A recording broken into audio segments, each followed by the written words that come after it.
Hey there, tech enthusiasts. Welcome back to smarthome. Today, we're diving into a common issue that many Blink doorbell users encounter, the frustration of it not recording properly. But don't worry, we've got you covered with some troubleshooting steps to get your Blink doorbell back on track. 1. First things first, let's start with the basics. If your Blink doorbell is not recording, the most common reason is a poor internet connection.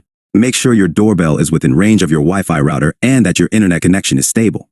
2. Open up your smartphone and check the Wi-Fi signal strength in the area where your doorbell is installed.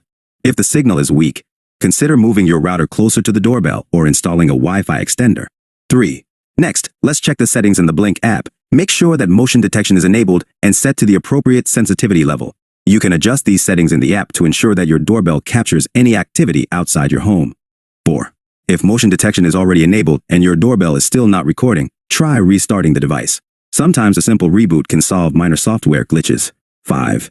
To restart your Blink doorbell, simply remove it from its mounting bracket, wait for a few seconds, and then reattach it. This will power cycle the device and may resolve any issues it's experiencing. 6. If all else fails, you may need to update the firmware on your Blink doorbell. Firmware updates often include bug fixes and performance improvements that can address recording issues. 7. To update the firmware, open the Blink app, navigate to the settings menu, and select the option to check for updates. If a new firmware version is available, follow the on-screen instructions to download and install it. Conclusion. And there you have it. By following these troubleshooting steps, you should be able to fix the issue of your Blink doorbell not recording.